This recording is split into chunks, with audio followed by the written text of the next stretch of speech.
A flight crew tried to humiliate a black CEO mid-flight, but his decisive response left the entire cabin in shock. A white man threw boiling tea onto a black CEO's face. Expecting pain to stop the deal, he didn't realize the CEO would still land the jet himself and secure the contract minutes later. The moment that tea spilled, the real battle began. Subscribe if you believe arrogance burns out when true power rises. The first hiss of the cabin door sealing behind them was sharp and final, like a vault closing. Dr. Trevon Marris didn't flinch. He adjusted his grip on the soft carrier strap over his shoulder, where his 1-year-old son, Lennox, rested in a partial doze, thumb curled near his cheek. Trevon's steps were smooth, controlled, muscle memory born from years of both aerospace boardrooms and battlefield briefings. First-class cabin. Row 1. Seats 1A and 1B. Right where they belonged. He paused briefly at the entrance to the aisle, scanning the layout. Modern leather recliners in cream, soft blue LED strip lights tracing the ceiling, and flight crew preparing the last-minute checks. Everything looked typical except for the eyes. A flight attendant stationed by the galley didn't smile. His name tag read Dorran Vale. He was in his early 40s, buzz-cut, tall with a square jaw and arms folded too tightly across his chest. His gaze lingered, not on Trevon, but on Lennox's tiny fist, which clutched their boarding pass, now slightly wrinkled from the toddler's sleepy grip. Dorran's expression flickered, tightness at the mouth, the twitch of a muscle near his temple. Not contempt, not kindness, something colder, measured. Trevon's voice remained even. Seats 1A and 1B. Dorran gave a nod without warmth. Right ahead, another man stood near the galley door, younger, perhaps mid-20s, wearing a slightly oversized uniform and a hesitant look, his badge read Brent Sullivan. He glanced at Trevon, then at Dorran, then quickly looked away. Something in the air shifted. Not dramatic. Subtle. Like a drop in cabin pressure you couldn't feel, but your gut noticed. Trevon adjusted Lennox again, gently lifting the child's head to his shoulder. Lennox murmured in half-sleep as Trevon led them toward their seats. Seat 1A was by the window. The child-sized plush blanket was folded neatly, a welcome card perched on the armrest. Trevon eased Lennox into the curved seat and sat beside him. He loosened the boy's tiny shoes and smoothed the soft hair behind his ear. Then, leaning in close, he whispered with the faintest smile, "Almost home." From the galley, Brent watched. Not openly, but with sideways glances, like someone instructed to observe but unsure of the reason. Behind him, the soft click of a digital device echoed. Dorran's hand moved from a panel screen near the service door. He tapped a line entry that blinked once before disappearing. Passenger 1A. Review behavior. No explanation. No justification. Just an alert quietly embedded into the manifest, now syncing to the internal crew dashboard. Brent blinked. He wasn't clear to see the full file, but he knew enough to recognize what that meant. Those tags were rare, meant for passengers flagged by corporate command or agency partners. But this was a man with a baby. He looked down at the wrinkled boarding pass Lennox had held. Was that all it took? In the cabin, Trevon took out a small cloth to wipe Lennox's hands, then unfolded a soft toy, a tiny plush model of a Varillian sky aircraft. The boy's fingers closed around it, comforted by routine. Trevon's mind, however, had already begun to scan his surroundings with the quiet precision of someone who'd been in situations where the wrong glance could mean the wrong kind of attention. His instincts didn't need alarms. They worked in micro-adjustments. The way Dorran moved past him with just a bit too much shoulder angle. The way Brent hovered near the galley, but hadn't offered a welcome drink yet. The subtle delay in overhead announcements. Something unspoken had already taken off before the aircraft did. As the pilot's voice finally crackled through the intercom. Welcome aboard Flight 271, scheduled non-stop to Valemont. Trevon glanced at the reflection of the first-class cabin window. It distorted shapes ever so slightly, but enough to catch a glimpse of Brent's conflicted face behind him and Dorran's calm detachment. Even the ambient cabin lighting now felt staged. He didn't know why yet, but something had been pre-decided, and it had nothing to do with safety or hospitality. As the engine spooled up and the hydraulic locks clamped tight, Trevon settled into his seat with one arm draped protectively around Lennox. He exhaled slowly, like a man sealing a thought inside his chest for later. The plane began to taxi. A junior crew member passed silently with the manifest in hand. Dorran gave a curt nod. Every rule on this flight had already been bent before the seatbelt sign blinked on. Trevon's request was simple. "Warm water, please." His voice was calm, measured, clearly not a demand, merely a father's quiet need for his son. Lennox had begun to fuss, his little body squirming from the pressure in his ears and the onset of fatigue that clung like humidity. The baby's face wrinkled, the beginnings of a cry forming in his throat. But Dorran Vale, standing just a few feet away, didn't move. He blinked slowly, then leaned closer as if calculating something beyond the words spoken. "We'll see what's possible," he replied, each syllable clipped with the kind of chill that disguised itself as professionalism. Trevon tilted his head slightly. The reply was delayed and indifferent. Something was off. He gently rocked Lennox against his chest, glancing toward the galley. A subtle shift in light passed overhead as the cabin's ambient glow dimmed, an unusual adjustment for a flight barely an hour airborne.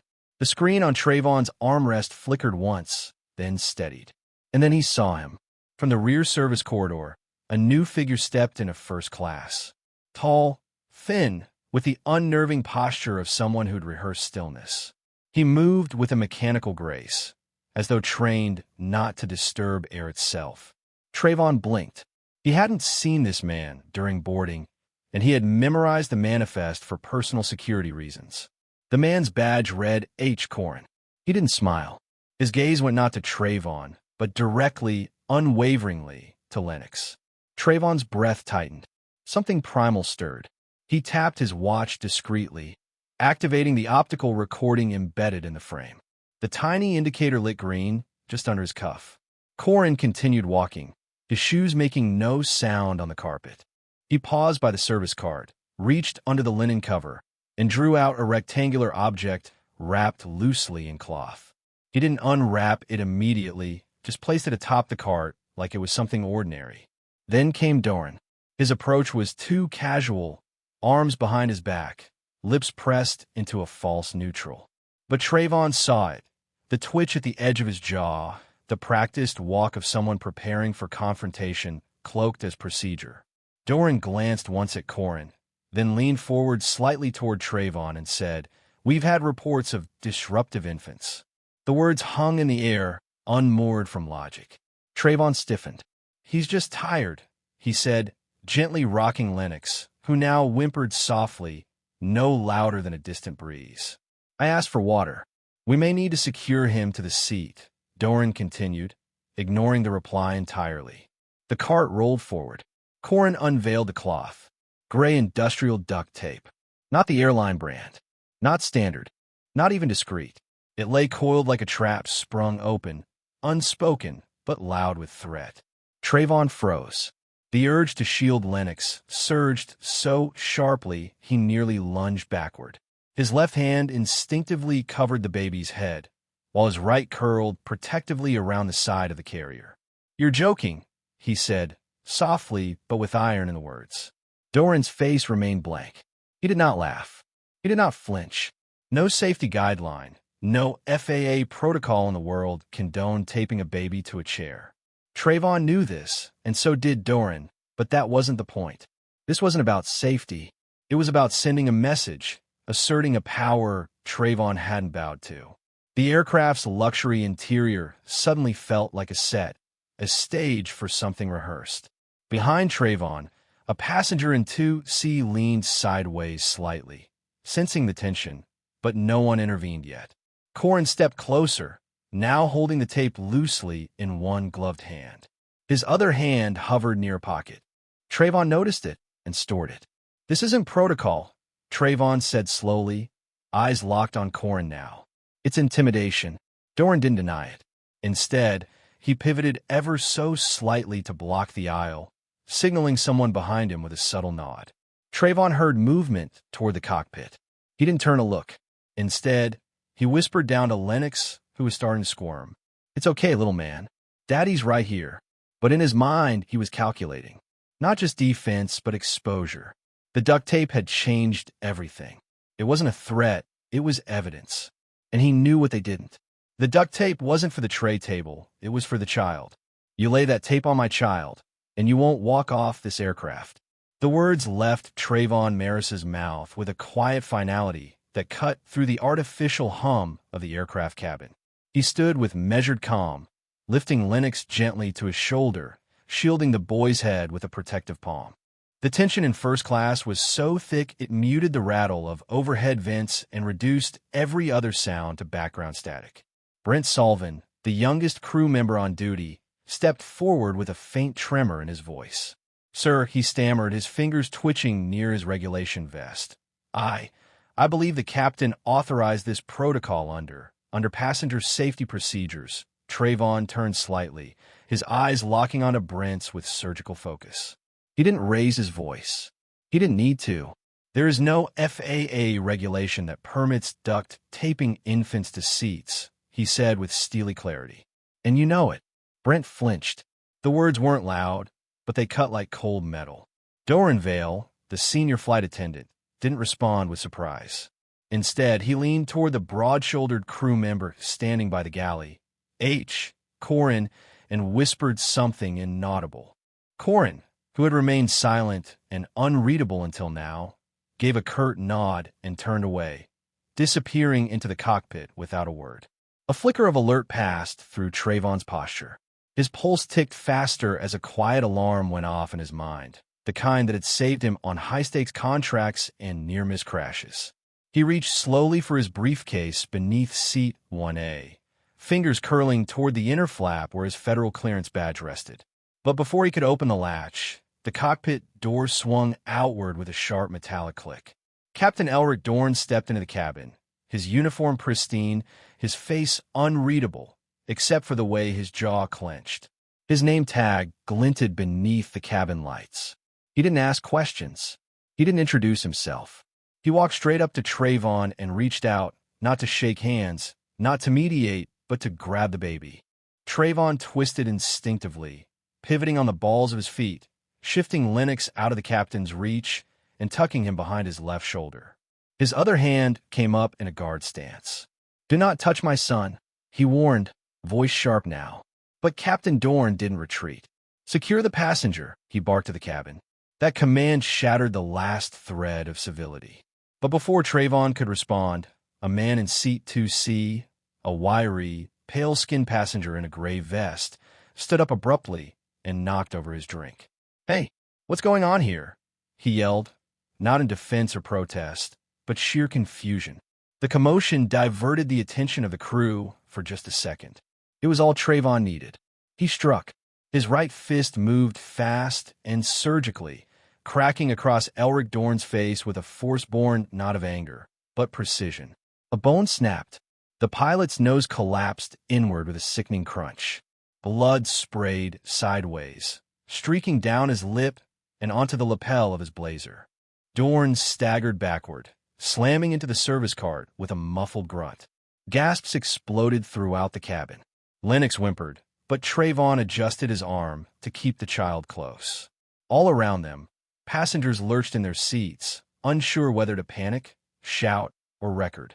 A man in seat 3A reached for his phone, his hands fumbling.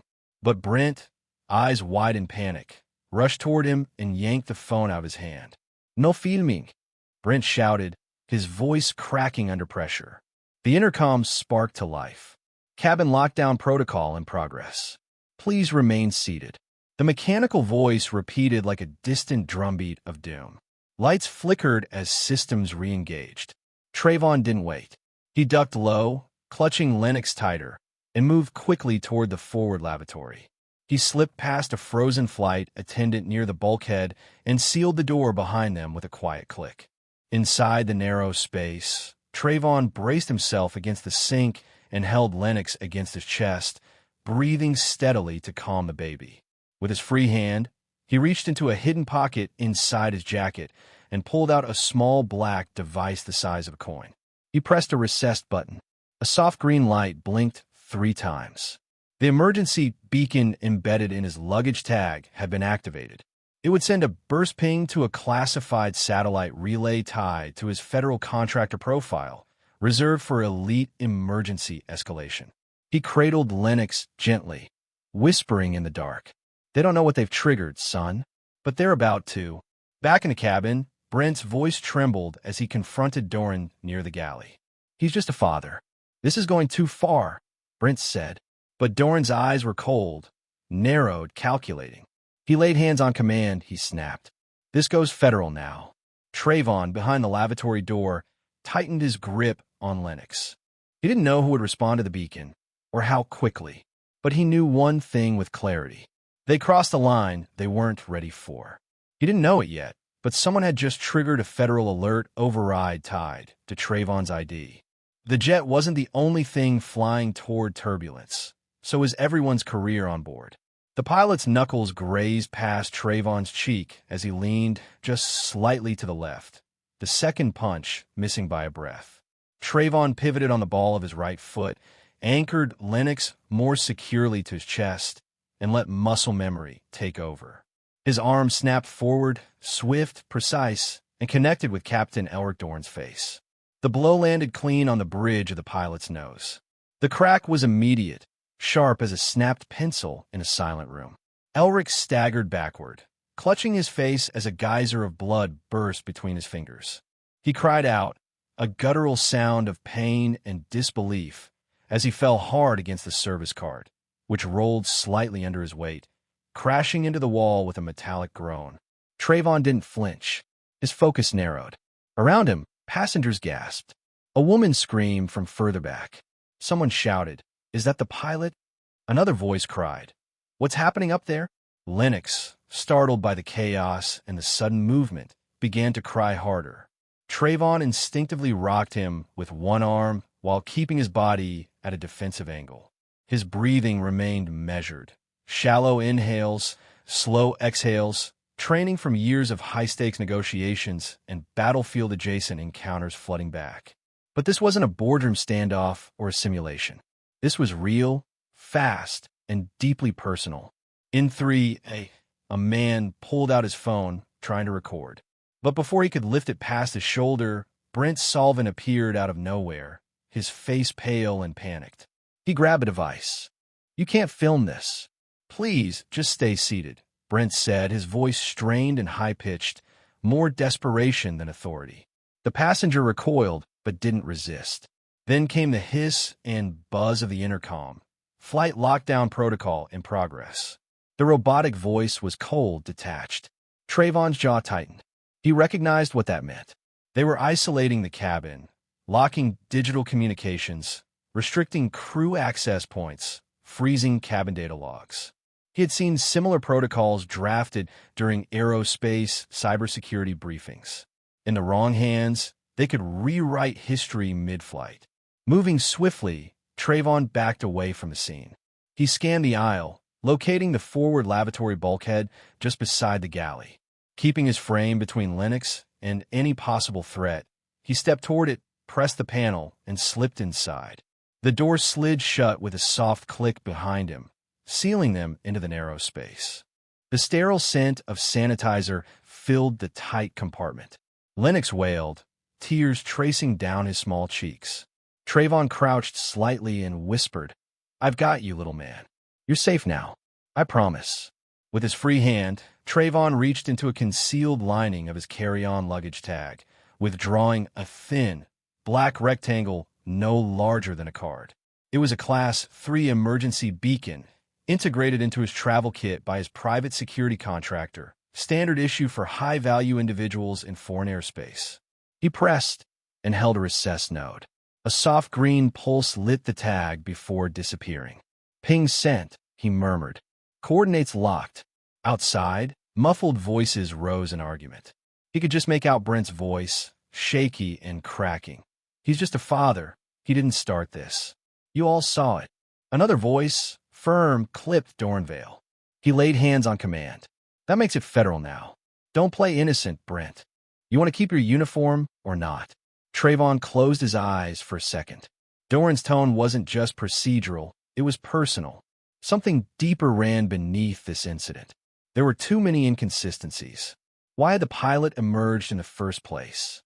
Why had a non-log crew member, Corin, been present? Why was duct tape casually carted down the aisle? And now, a lockdown protocol on a domestic flight? Too coordinated. Too fast. Someone had flipped a switch before the match was even struck. He looked down at Lennox, who had settled slightly, his cries now soft hiccups against Trevon's chest. He kissed the top of his son's head and whispered. They crossed a line they weren't ready for. His voice was low, quiet, but steady, like a man who wasn't just reacting anymore, but preparing. He didn't yet know that a federal alert had already been triggered. Didn't know that the beacon signal would flag a clearance-level override tag to his government contractor ID. Didn't know that several thousand feet below, monitors in a quiet federal data center were blinking red. But what he didn't know was this: on this aircraft, at this altitude, every decision from this moment forward carried weight. And outside the lavatory door, a storm was beginning to brew. The jet wasn't the only thing flying toward turbulence. So was everyone's career on board. The cockpit door slammed shut behind Captain Elric Dorn as he staggered back inside, cradling his bloodied nose with one hand and gripping the side console with the other. His voice, tight with pain and rage, broke through the closed cockpit in a strained hiss. Get command on the line. Now, inside, Dorran Vale and Corin leaned over the encrypted channel interface, already in mid-transmission with ground control. Static danced across the screen as a clipped voice replied. Repeat nature of threat. Dorran didn't hesitate. Passenger 1A is hostile. Potential high-risk disruptor. Attempted to strike flight leadership. Infant remains unsecured. Request reroute authorization under flight code 43 Bravo. Back in the main cabin, none of the passengers heard the coded lie being transmitted above their heads. But Trevon Marris's digital watch had already done its job, silently uploading a 17-second clip to his encrypted cloud server, showing the moment Dorran advanced with duct tape in hand. The audio wasn't crystal clear, but the intent was unmistakable. A threat, a violation, a catalyst. Meanwhile, in Seat 3D, Colin Vare watched the chaos unfold with increasing disbelief. A seasoned investor in aerospace startups, he had met Trevon twice, once during a keynote in Berlin and once over a panel lunch in Toronto. He recognized the calm precision Trevon carried, even under pressure. With one hand, he tapped open a secure journalist thread he used for corporate leaks. The caption he typed was simple: CEO being set up midair. Infant involved. Evidence incoming. He hit send, attaching a silent frame of Dorran's duct tape moment, which he had quietly captured earlier. 2 rows ahead, Brent Sullivan was unraveling. His face had lost all color, and his breathing had become shallow and quick. He stared ahead, as if hoping the situation would reverse itself with enough stillness. Then he turned sharply, locking eyes with Corin. We can't pretend this didn't happen. There are witnesses. The man didn't attack, he defended. Corin stepped forward with slow menace, grabbing Brent by the collar and yanking him halfway out of his seat. You're either crew or casualty, choose. His voice was ice, but his grip betrayed desperation. Brent didn't reply. He sank back down, trembling, his eyes now filled with fear, not for Trevon, but for himself. Then, as if the entire cabin shifted in rhythm, the lavatory door near the forward bulkhead slid open.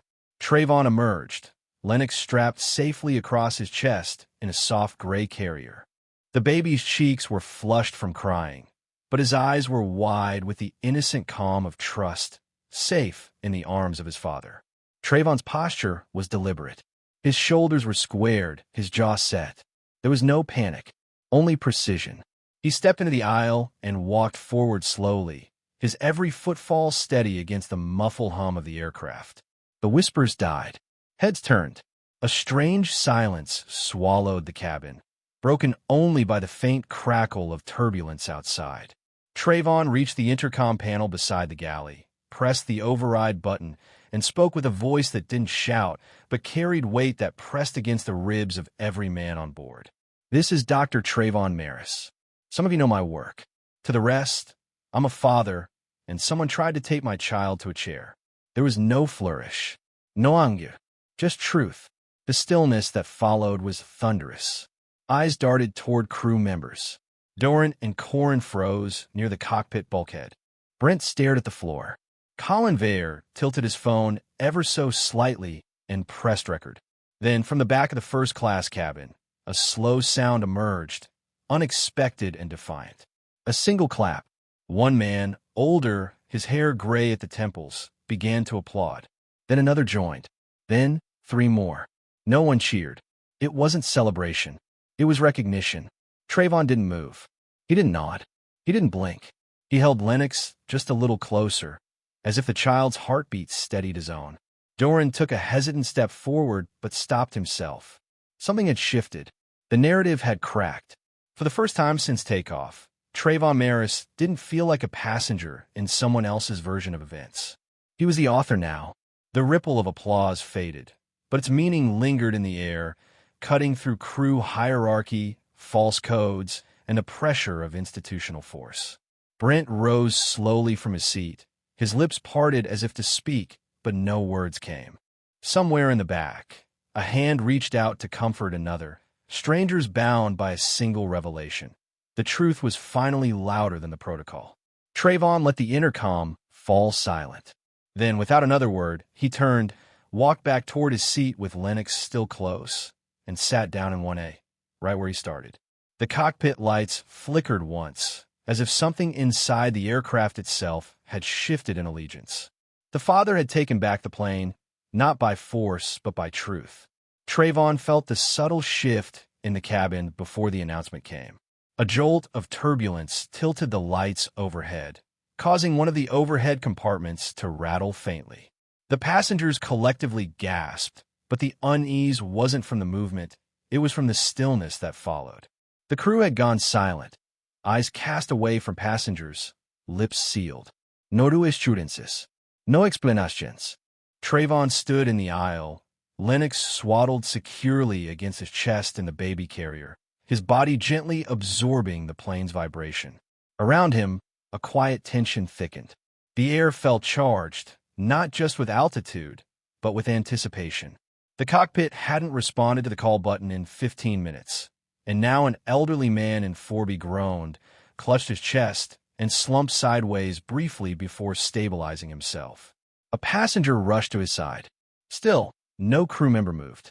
Then, like a breath breaking through silence, Brent Sullivan emerged from the forward galley. He moved differently now, less like a crew member, more like a man at war with himself. His eyes darted between passengers, then landed on Trevon. With the caution of a man smuggling truth, Brent approached, brushing past another crew member who shot him a glare. "You need to see this," Brent whispered, his voice low and clipped. His hand slipped into Trevon's coat pocket, the movement so discreet it looked like an adjustment of a lapel. "Cabin footage," Brent continued, barely moving his lips. "Proof they planned something."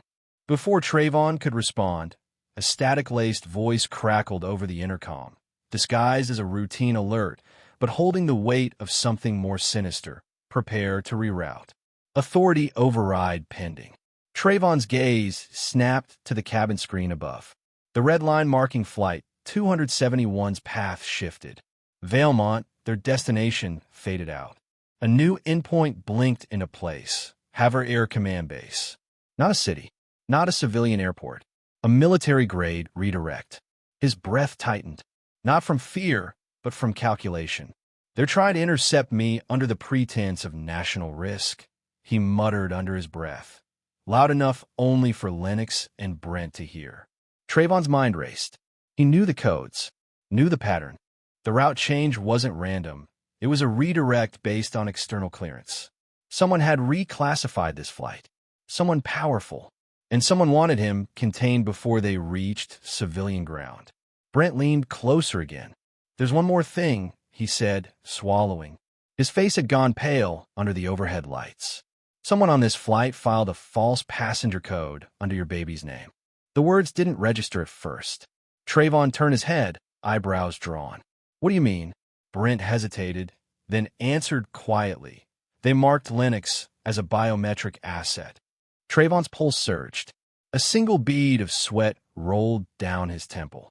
He had spent his life designing systems to detect kinetic energy variations, early movement responses, biodefense integration tools.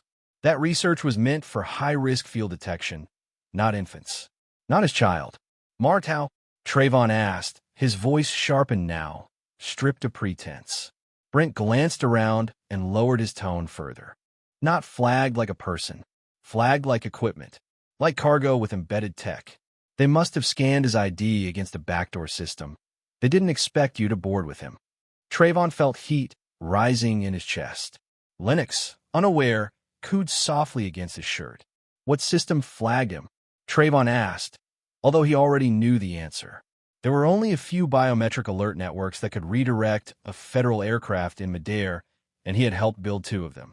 The realization struck like a backdraft. They didn't know whose son they tagged, but they knew he triggered something big. From the back of the plane, a passenger's voice rose in protest. Why are we landing at a military base? What's going on? Murmurs rippled outward. The crew said nothing. Trevon's instincts locked in. No more speculating. No more waiting. He tapped his wristwatch 3 times, engaging the tether connection to his satellite drive. He felt the pulse of it, faint and hidden, linking with his cloud vault. The USB in his pocket. The footage. The reroute. Lennox's misclassification. It all connected. He took one deep breath and looked at Brent. You did the right thing, he said, his voice steady, grateful. Brent didn't speak. He only nodded, visibly shaking. For the first time, the junior crewman looked like a man terrified not of a passenger, but of the system he had served. Trevon adjusted Lennox's head gently against his chest, looked up at the flight map one last time, and whispered the words not to his son, but to himself. Someone marked Lennox as a biometric asset. Trevon Marris didn't waste a second. As soon as Brent Sullivan slipped him the USB key beneath the shadows of a rattling overhead bin, Trevon tucked it into the concealed side port of his SATCOM device, a compact, military-grade unit tethered to his internal satellite uplink. The screen blinked green, then flashed the upload sequence. Within seconds, compressed data packets surged into the secure cloud node tied to his federal contractor credentials. On screen, the video preview unfurled, Dorran Vale's unmistakable voice cutting through pre-flight chatter. Tape him down quick. Let the feds sort the screams. His tone wasn't concerned. It was rehearsed. Behind him, Corin snickered. Trevon's jaw set. In that moment, every calculated part of his strategist's brain locked into formation. This wasn't just misconduct. It was premeditated. From a distance, the cabin still murmured with unsettled voices. Some passengers craned their necks toward the galley, unaware of the quiet war taking shape in the background. Trevon reached under the seat and retrieved a slim, hardened case. Inside were his field credentials, emergency uplink boosters, and a private audio recorder. He activated all 3. Brent, he murmured. The junior crew member turned. Give me eyes and ears. I need proof this plane is still running on a corrupted logbook. Brent nodded nervously, glancing toward the cockpit door, where a faint red glow blinked behind the sealed partition. They blocked outbound airband frequencies. Nothing's going through normal comms, he whispered.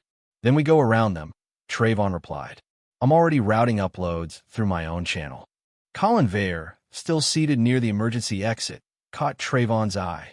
The investor had been watching the tension rise like steam inside a sealed pressure vessel. Quietly, he pulled out his tablet, accessed the footage from Trevon's signal, and snapped high-res screenshots. His thumbs moved quickly, dispatching them to 2 contacts, one an aviation ethics reporter at Cernan Daily, the other an anchor with a breaking news segment set to air in just under 20 minutes. Across the aisle, Trevon tapped 3 men on the shoulder, calculated pics from earlier glances, a retired judge, a systems engineer, a logistics consultant, and a middle-aged professor in economics. Without preamble, he said, I need your witness statements. Quiet. Clear. On video. Each nodded, pulled their devices out, and began recording. Trevon kept his voice even. State your seat number, your name, and confirm what you saw.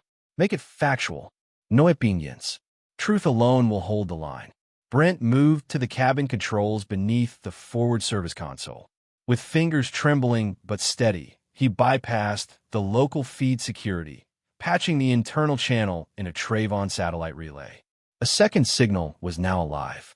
Trevon's voice, calm, deliberate, broadcast across 3 endpoints: a federal ethics observer, his private legal contact, and a journalist with encrypted clearance. This is Dr. Trevon Marris, on Flight 271. I am transmitting documented evidence of mid-air procedural misconduct by this flight's crew, including use of force threats against a minor. I'm also submitting proof of a pre-boarding biometric mislabel under my son's passenger code. This aircraft is no longer a closed system. As his voice traveled beyond the aircraft's skin, back in the cockpit, something blinked across Captain Elric Dorn's console, a bright red strip pulsing across the top of the navigation UI. External override detected. Priority channel blocked. Dorn swore under his breath. The comms were no longer theirs alone. They had lost the information war, and the outside world was watching. In a passenger cabin, Trevon slid into the seat near the lavatory and checked his watch. A tiny green icon began to glow and pulse. 1, 2, 3. That was the code. He exhaled slowly. The pulsing light wasn't just a signal, it was confirmation. His data transmission had been validated. Federal alert received. External monitoring now live. The cockpit couldn't block it. The crew couldn't suppress it.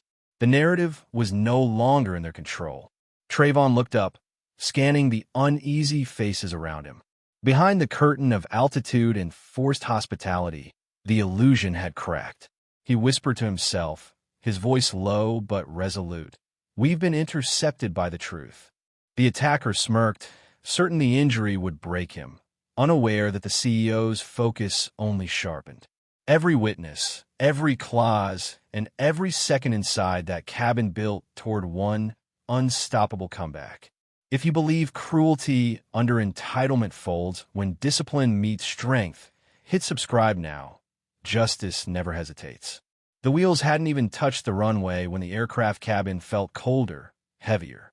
From a narrow window beside Seat 1A, Dr. Trevon Marris could see the outlines of armored vehicles flanking the tarmac.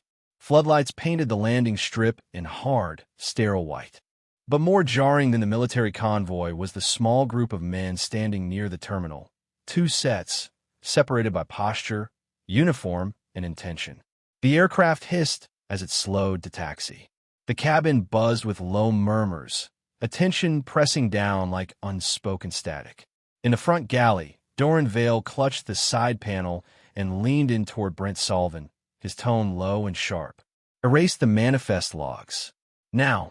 Brent didn't move. His eyes flicked toward Trevon, who now stood with Lennox securely strapped to his chest.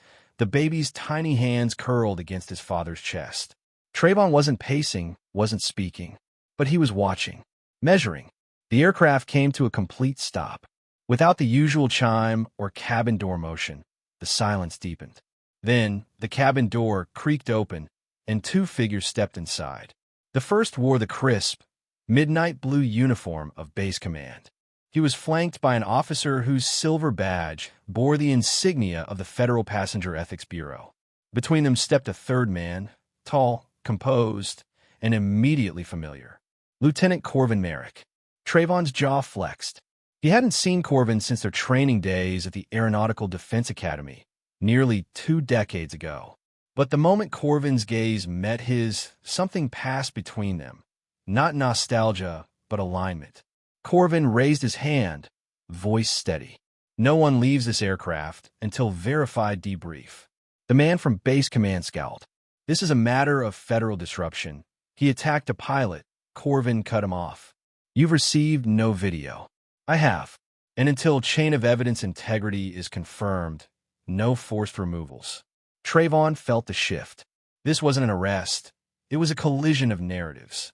And he wasn't alone in it. Inside the galley, Dorran had begun tapping furiously at a tablet. But Brent moved behind him and reached over his shoulder. Too late, Brent muttered, voice taut. Logs are backed up. Dorran spun, eyes wide with rage. You little, Corvin raised a hand. Mr. Solvin with me. Brent hesitated, then obeyed, stepping out toward the aisle. Behind them, Captain Elric Dorn emerged from the cockpit, a crude splint across his nose and blood still crusted in his nostrils. He pointed at Trevon. That man assaulted crew mid-flight. He endangered lives. We had no choice but to intervene. False, came a voice from row 3. Colin Vare stood up, holding his phone in the air. I filmed what I could, and I saw everything else. The crew threatened to tape a baby to a seat. The cabin exploded into murmurs. Corvin's expression didn't change. He turned toward Trevon and stepped forward. Do you have Lennox's ID? Trevon's hand didn't shake as he reached into his inner coat pocket. He pulled out a small laminated badge, the kind only issued through internal lab clearance systems. He handed it over. Corvin took one look and exhaled. It wasn't a regular ID. It was a clearance override badge, directly linked to Trevon's work at Valemont Kinetics Lab. Embedded in the chip was an encrypted signature that could trigger certain surveillance protocols if scanned improperly. Corvin looked at the ID, then at Lennox. You didn't know this triggered? No, Trevon said flatly. I never intended him to be carrying active clearance, but it's linked to my biometric field. It activated the moment we stepped through boarding.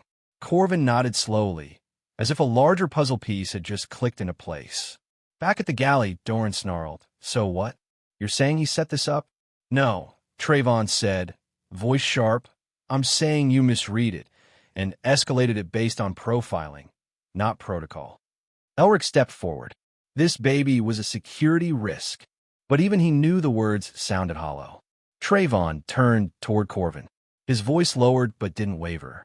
They didn't want to tape down a baby, he said, every syllable landing with controlled fury. They wanted to transport a live code.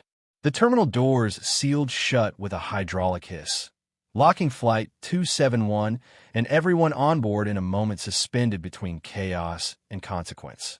Federal officers had cordoned off the jet bridge, while the plane itself sat in isolation, ringed by flashing hazard lights under the dull gray wash of flood lamps. Inside the aircraft, silence blanketed the cabin like fog, broken only by the occasional whir of body cams, the rustle of paper logs, and the soft, rhythmic breathing of a sleeping infant. Trevon Marris stood motionless near the forward galley, Lennox cradled gently in the carrier across his chest.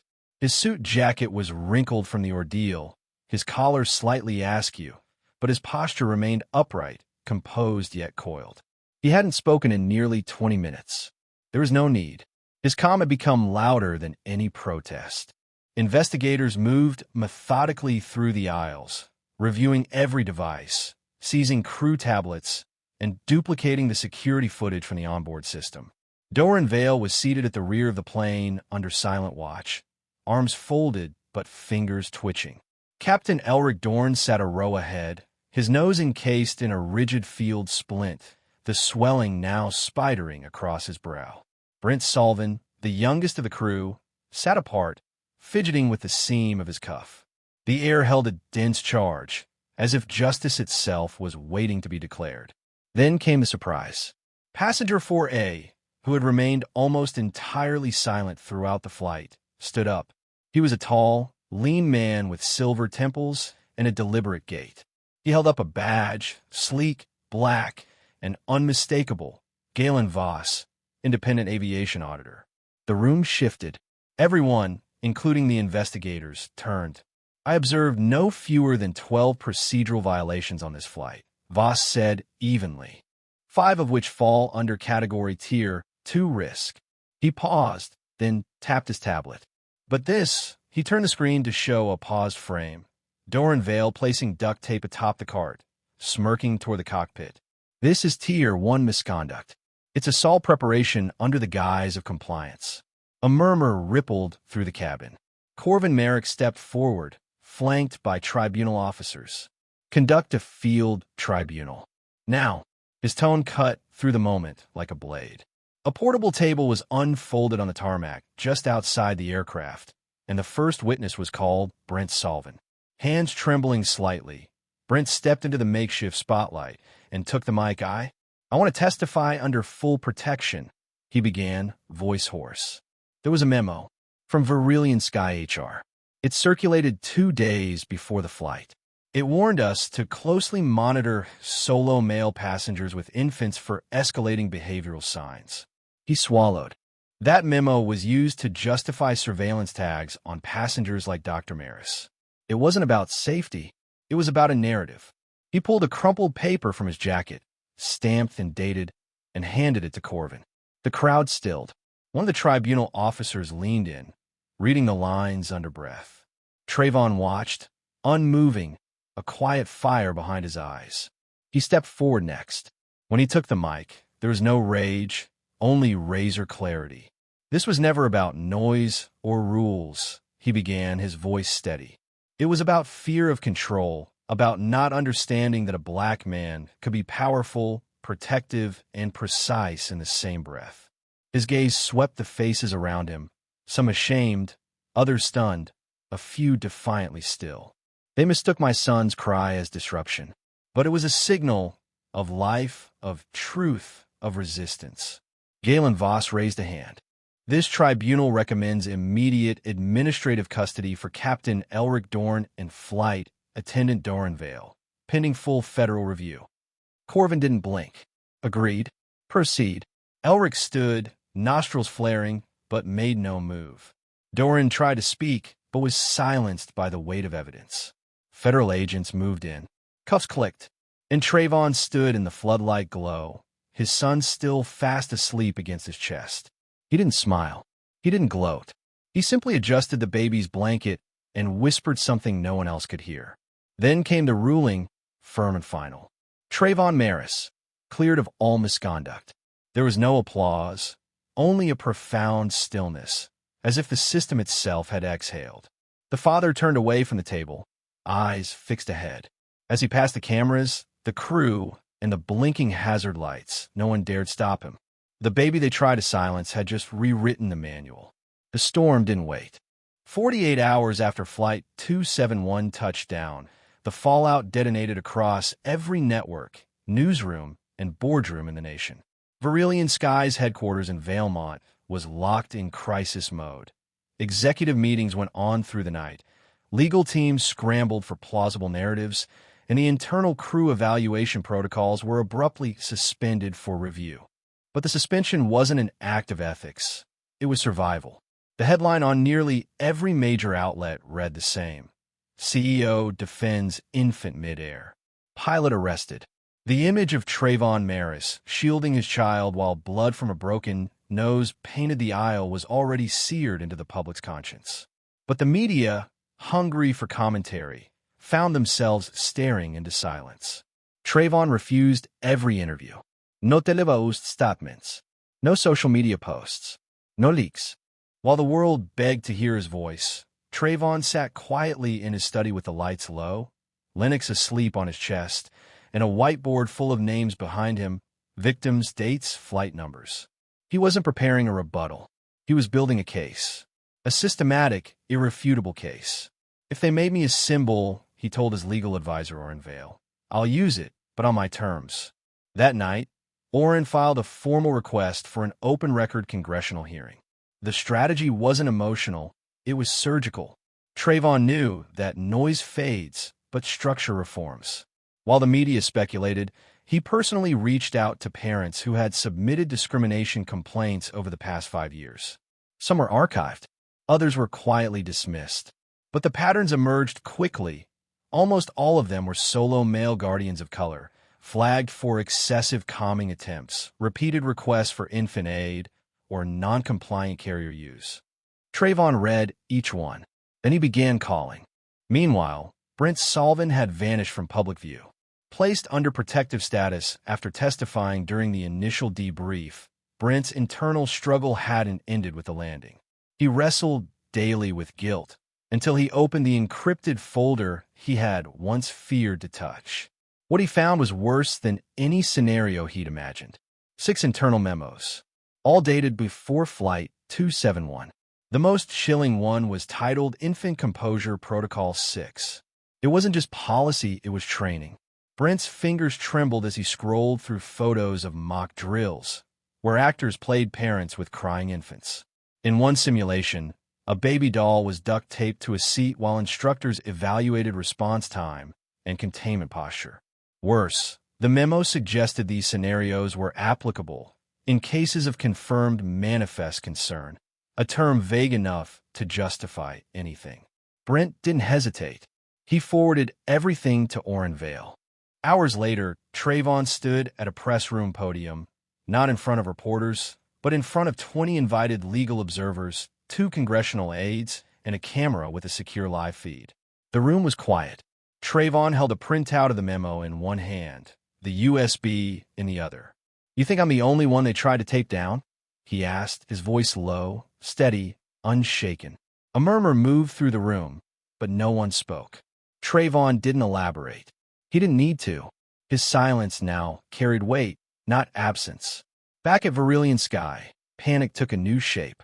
Brent's revelations meant the company's liability extended beyond one flight. Within hours, Orrin's legal team submitted all 6 memos, the full training video footage, and a summary of over 24 testimonies into federal record. Dorran, always concise, left his final memo untitled, just one line at the bottom. Systemic intent cannot be protected under the guise of procedural confusion. Journalists caught wind by midnight. They had nothing confirmed, but the scent of scandal was back in the air, and this time it wasn't just crew behavior. It was institutional programming. The world began asking not just what happened on Flight 271, but why such protocols ever existed. Still, Trevon didn't gloat. There were no victory speeches, no chest pounding. Instead, he stayed in motion, reviewing documents, verifying timeline discrepancies, and requesting flight logs from other affected passengers. Lennox, still too young to understand, would toddle in with a model plane in one hand and a juice cup in the other. At night, Trevon would hold him close, eyes locked on the monitor, data scrolling by like weather reports on the edge of a storm. It wasn't vengeance driving him. It was clarity. The system had tried to frame his child as a disruption. Trevon would frame the truth as a mirror. The final decision came not through committee, but conviction. Trevon's team chose transparency. Every memo, every training file, every footage clip, all of it uploaded to a public archive. The headlines would follow. The consequences would ripple. But Trevon only said one thing to his team before pressing upload. They flew a child into a trap and got caught by a father who never lost altitude. The room froze as the image hit the screen. A single frame, time-stamped and grainy, projected across the federal oversight chamber. It showed a service cart mid-roll down the aisle, atop it a thick coil of industrial-grade duct tape, the adhesive edge slightly unraveled as if it had been tampered with. No audio, just an image. But that was all it took. The courtroom-sized hearing chamber fell silent. Dozens of federal officials, ethics regulators, airline executives, journalists, and legal observers watched without blinking. And in the center, under the recessed lights, sat Dr. Trevon Marris, calm and composed in a navy blue suit, his 1-year-old son Lennox held gently in his arms. Trevon's face betrayed no anger, only gravity. Lennox blinked up at the projection with curious eyes, unaware that the image above had nearly rewritten his fate midair. Dorran Vale, Trevon's legal advisor, stepped aside from the podium. That's the time-stamped moment the crew prepared to secure the infant, as noted in the flight's behavior log, he said, his voice steady but sharp. Now let's talk about the reroute order. A second slide appeared, an internal systems log showing the false code override that diverted Flight 271 from its original destination to Havre Air Command Base. The code had been filed not by ground command, but from within the aircraft, by a crew member using administrative clearance. The room shifted again, murmurs rising. But it was Trevon's voice that cut through the noise.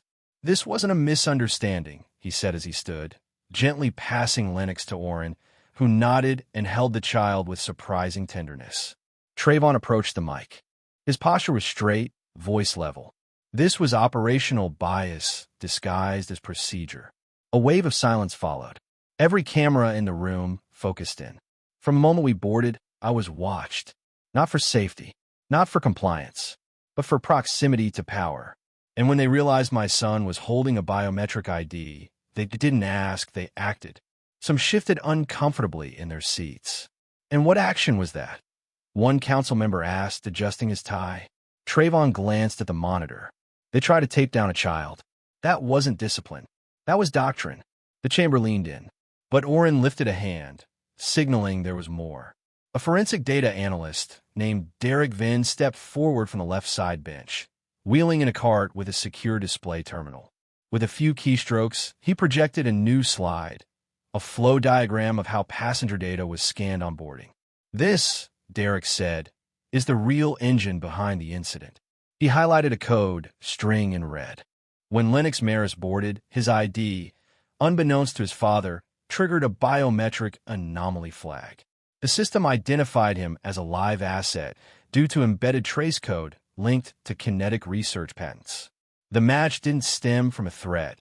It stemmed from a flag sold years ago to a commercial scanning subsidiary, one owned indirectly by a division of Marris Technologies. A beat of silence. Gasps.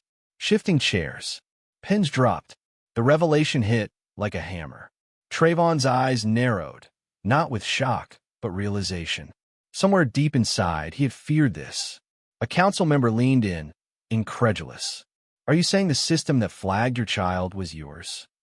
Trevon nodded slowly. Not mine. Not directly. Years ago, a dormant system from a legacy contract was shelved and resold without my consent by a Tier 4 subsidiary. Its purpose was research tagging for prototype clearance. It was never meant to scan civilians, much less children. He turned, looking across the room, not at the council, but at the journalists in the back. I take responsibility for the origin, but not for the corruption of its purpose. Orrin returned to the podium. To be clear, the child was not a threat. He was not a security risk. He was a 1-year-old carrying a trace of intellectual property that should have been archived. Instead, that trace nearly cost him his freedom, or worse. Trevon stepped forward once more, emotion tightening his voice just slightly. Technology does not betray people. People betray its purpose. The final words echoed across the chamber like a closing gavel. There was no need for further testimony. No teatrix. No appeals. Within the hour, the Federal Aviation Oversight Council moved to motion. A unanimous vote passed to permanently ban all passive biometric infant profiling systems in commercial travel. The regulation would be known by one name only, Lennox's Protection Clause. And in that moment, Trevon sat back down, Lennox reaching out with a small, innocent hand to touch his father's watch. He never spoke a word, but the law now bears his name. Verilion Sky was fined $148 million, and the announcement reverberated through every corner of the aviation industry. The number wasn't just symbolic, it was calculated, severe, and damning. The ruling hit headlines worldwide, but for Dr. Trevon Marris, the real work had only just begun. Within 48 hours of the decision, Trevon convened a quiet meeting in a secure conference suite near Vailmont's Federal District. The room was dim, lined with data projectors and acoustic dampeners, and the atmosphere was razor-sharp with urgency. Seated at the long oval table were Dorran Vale, his legal advisor, Brent Sullivan, now under temporary federal protection, and 2 former airline compliance officers who had requested anonymity. At the head of the table, Trevon rose with a tablet in hand. "This can't happen again," he began, his voice steady but low. "Not to any child. Not to any father. Not in the air, not at the gate. And not under anyone's disguise of policy." With that, he unveiled Project Stratusline. Stratusline wasn't just a watchdog. It was a precision task force designed to expose behavioral conditioning within flight crew protocols across all major airlines. Its objective was direct: to audit, investigate, and re-engineer the systems that allowed unjust profiling and covert escalation measures to survive unchecked. "We're not suing anymore," Trevon declared. "We're surveilling." The nonprofit would be funded by Trevon's personal endowment, but insulated from political interference. Brent, who sat silently through most of the session, finally looked up. "You'd trust me with this?" Trevon turned, unwavering. "You saw it from the inside. That means you know where the cracks are." Trevon's refusal to monetize the aftermath caught the media off guard. Networks offered millions for exclusive documentaries. Streaming giants wanted rights. Tech conferences begged for keynotes. But Trevon's answer was always the same. "This isn't a brand," he told Dorran, pacing by the window one night. "It's a boundary." The phrase echoed in headlines, but was never followed by explanation. That was the point. It didn't need one. Meanwhile, Lennox had started to walk. The first time it happened, Trevon had been deep in legal drafts, seated at his study's curved walnut desk. A small thump made him glance over. There, wobbling unsteadily on soft feet, Lennox dragged a toy aircraft by its wing across the floor. Trevon didn't call out. He simply watched, struck by the symbolism. The boy who had once been marked as a biometric variable now walked freely, his steps unchained by fear. Every night after, Trevon would find him in the same position, near the window, pulling that plane behind him like a memory that refused to let go. One evening, Brent visited for a private meeting. His posture had changed since the hearings, more upright, but still cautious, like a man relearning how to stand inside truth. As they reviewed the next batch of airline internal reports, Brent paused and asked, "Do you ever think they'll stop trying to bury things like this?" Trevon didn't answer right away. He reached down, picked up Lennox's plane, and studied the chipped nose and scuffed wings. Then he said quietly, "No, but that's not why we fight." He set the plane back down on the shelf beside a new plaque, Project Stratusline, for every passenger who didn't land safely in silence. The real twist came a week later, during a private debrief with Trevon Marris. The two men met at an off-grid defense logistics facility, the kind of place where silence was currency and clearance badges opened doors to sealed conversations. Trevon placed a file on the table. "Someone tried to reframe your case as a national threat. I stopped it," he said, without ceremony. Trevon's eyes narrowed. "How close did it get?" Trevon hesitated. It had a docket number. That meant it had moved past whispers. It had entered the machine. Had the footage not gone public, had Brent not spoken, had Galen Voss not filed that final audit, Trevon might have been escorted off that plane in handcuffs, his son labeled evidence. Back home, Trevon began working even later than usual. His study remained lit past midnight, filled with the glow of timelines, legal precedents, and future protocols. One night, as he updated Stratusline's first public report, he paused to stretch. His eyes fell again on the toy plane Lennox had left by the desk. Something about it, the bent wing, the smudged nose, felt poetic. He picked it up, turned it over in his hand, and whispered to no one in particular, "You'll fly again. Just not how they flew you." Then he exhaled slowly, a rare moment of peace settling in. Sometimes justice doesn't scream. It lands softly, just where it was supposed to. The spotlight above the podium flickered once as the announcer's voice echoed through the vast, vaulted chamber of the World Tech Summit. "Please welcome our final keynote speaker, Dr. Trevon Marris." Gasps stirred the audience. For a year, Trevon Marris had remained almost completely silent in public, avoiding media interviews, press statements, and spotlighted tributes. His return here, at the very summit he was originally scheduled to headline before the infamous incident aboard Flight 271, felt symbolic. But it was the image beside him that drew every eye in the auditorium. Lennox, now 2 years old, walking confidently but still grasping his father's hand with toddler-like earnestness. The boy wore a simple gray sweater and blue pants. His eyes mirrored the same quiet gravity that had once been broadcast around the world, a child at the center of a storm he never understood. Trevon ascended the steps with deliberate poise, dressed not in corporate bravado, but a calm navy blue suit. His expression was composed, yet there was a perceptible undercurrent of weight behind every step. As they reached the lectern, Lennox clung briefly to his father's leg before being lifted and seated on a small stool beside the podium. The lights dimmed slightly, leaving only Trevon in full clarity. I was meant to speak here last year, Trevon began, his voice smooth, his cadence deliberate, about kinetic propulsion systems, orbital autonomy, and strategic aerospace design. He paused, but something else demanded altitude. The room quieted further, the subtle whir of recording drones hovering discreetly above. I've spent a career designing machines that rise above gravity. Jets, probes, systems that defy limitation. But in all that time, I never once asked who designs the altitude of father's instinct. He didn't flinch, he didn't blink, and he wasn't finished. With a subtle tap on the podium's control panel, the screen behind him flickered to life. Grainy, shaky footage filled the massive display. A moment from the past, but now immortalized. Lennox's soft cry, the glint of silver-gray duct tape coiled atop a rolling cart, the chaos as a fist swung through the frame, and Trevon's voice rising through it all. "Don't touch my son." Several audience members lowered their eyes. Others stared, unmoving. A few journalists whispered audibly, but no one left. Trevon let the silence speak longer than the footage.